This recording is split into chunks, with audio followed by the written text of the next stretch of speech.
Hello everyone, welcome to my channel. आज हम बात करेंगे सांस लेने में तकलीफ़। सांस लेने में तकलीफ़ आज की कॉमन समस्या बनती जा रही है। इसी के तहत हम इस वीडियो में बात करेंगे कि अगर आपको इसकी शुरुआत है तो आप इसकी पहचान कैसे करेंगे। अगर शुरू में ही किसी चीज़ को हम पहचान लेते हैं और उसका इलाज समयानुसार करते हैं तो होता क्या है कि ये दिक्कत भविष्य में होने वाली जो गंभीर बीमारियों का रूप ले रही है उसमें काफ़ी हद तक रोकथाम हो सकता है। आइए जान लेते हैं सांस लेने में अगर तकलीफ़ है तो इसकी हम पहचान कैसे करें, इन लक्षणों को नज़रअंदाज न करें और अपनी बीमारियों की हमें पहचान समय रहते कर लेना है, जिससे हम उसका उचित निदान कर सकते हैं। तो चलते हैं सीधे वीडियो में और जानते हैं कि क्या लक्षण इसके हैं और हमें इसको लेकर के सावधान हो जाना चाहिए। वीडियो की शुरुआत करने से पहले आपसे एक छोटी सी रिक्वेस्ट है, वीडियो पसंद आए तो लाइक ज़रूर करिएगा। साथ में कमेंट बॉक्स में इससे संबंधित कोई क्वेश्चन है तो उसे ज़रूर मेंशन करें।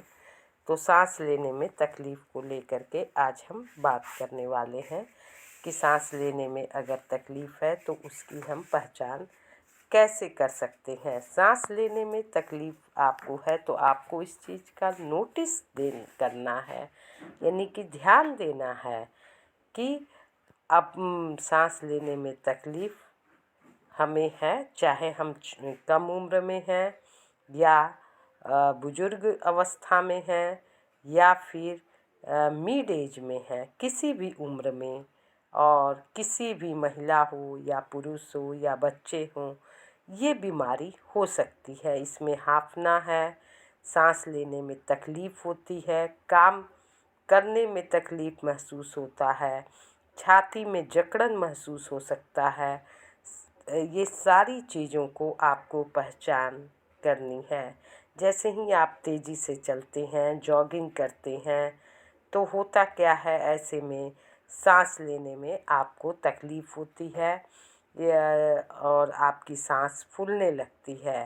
पहले से अगर आपको कोई बीमारी है तो उस वजह से भी आपकी सांस फूलती है, जैसे हृदय की बीमारी है या फिर फेफड़े की बीमारी है या अन्य कोई बीमारी है, उस कारण से भी सांस आपकी फूलती है। बहुत से लोगों को सोते समय भी सांस फूलने लगती है, तो ऐसा किसी बीमारी के कारण होता है। इसे आपको ध्यान देना है और समय रहते ही आपको इसको लेकर सावधान होने की ज़रूरत है। सबसे पहले अपने खान पान को लेकर के आपको सजग हो जाना है। आजकल जो फास्ट फूड है, तैलीय भोजन है, तमाम प्रकार के भोजन जो हम खा रहे हैं, उस पर जो भी इस समय हम चीज़ों को खाते हैं उसको ध्यान दें कि हम किन चीज़ों का सेवन कर रहे हैं। हम उन्हीं चीज़ों को खाएं जिससे हमें फ़ायदा हो, ख़ास तौर से उन लोगों को जिन्हें सांस की बीमारी है।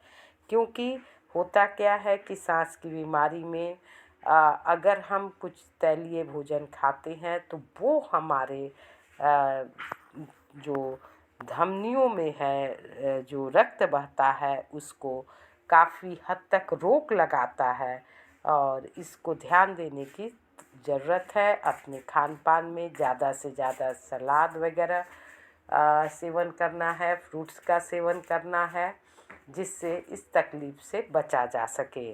ड्राई फ्रूट्स भी हमें ज़्यादा नहीं इस्तेमाल करना चाहिए जिन लोगों को सांस लेने में तकलीफ़ होती है, क्योंकि उसमें ऑलरेडी ऑयल मौजूद होता है। चाहे आप अखरोट लेते हैं, बादाम लेते हैं, तो उसमें तेल की मात्रा पहले से ज़्यादा होती है।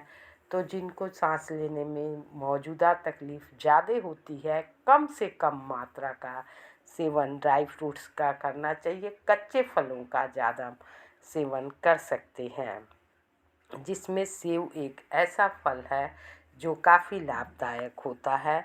आप जब दौड़ लगाते हैं तो आप ध्यान दें कि कहीं हम जब तेज़ी से दौड़ते हैं या जॉगिंग करते हैं या कोई एक्सरसाइज कर रहे हैं या किसी वज़न को उठा रहे हैं, तो ऐसे में क्या हमें सांस लेने में तकलीफ़ हो रही है या हमारी सांस फूल रही है, तो आपको इस चीज़ को नोटिस करना है।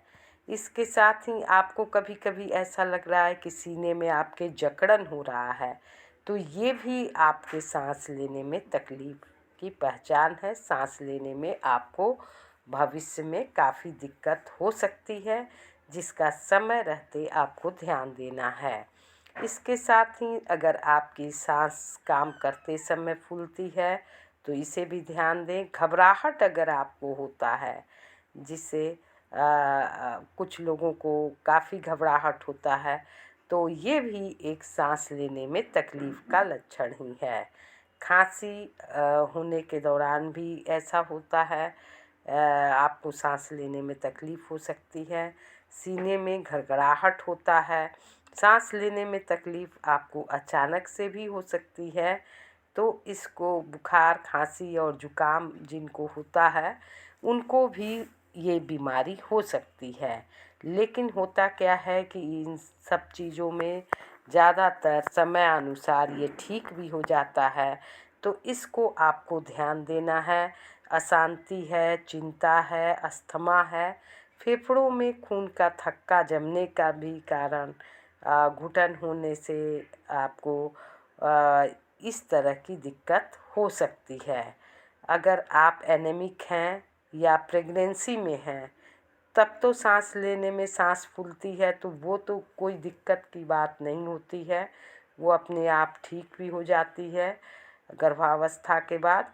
लेकिन जिनको एनीमिक है, खून की कमी जिनको है, उनको ध्यान देना चाहिए कि हमें सांस लेने में अगर तकलीफ़ है तो उसकी डायग्नोसिस कराएं समय रहते ही। इसको गंभीरता से लें, क्योंकि आज के समय में ये किसी भी उम्र में आगे जा कर के बहुत ही गंभीर समस्या को दे रहा है। इसलिए इससे आपको सजग रहने की ज़रूरत है। अगर आप सांस लेने में तकलीफ़ से पीड़ित हैं, परेशान हैं, तो सबसे पहले आपको करना क्या है कि आप जिस एक्सरसाइज को कर सकते हैं, जिससे आपको खुशियाँ मिलती हैं, और लोगों से संपर्क स्थापित करें, ताकि आपको जो चिंता है, अवसाद है, वो चीज़ कम हो। उसकी वजह से अगर सांस लेने में दिक्कत आती है, और हल्की फुल्की व्यायाम जो आप कर सकते हैं उसको करें। मोटापे पे आपको नियंत्रण रखना है।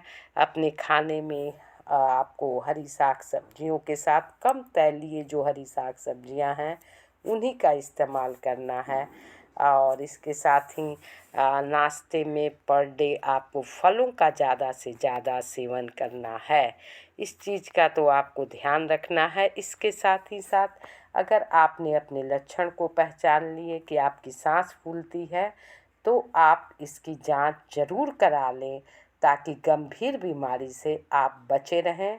हमारा यह वीडियो आपको एक छोटी सी जानकारी देना था कि अगर आपको सांस लेने में तकलीफ़ हो रही है, तो इसे नज़रअंदाज न करें, इसकी पहचान करें और समय रहते ही इसको काबू में पाने की कोशिश करें, ताकि आगे आप स्वस्थ रह सकें, आप इस गंभीर बीमारी से बचे रह सकें।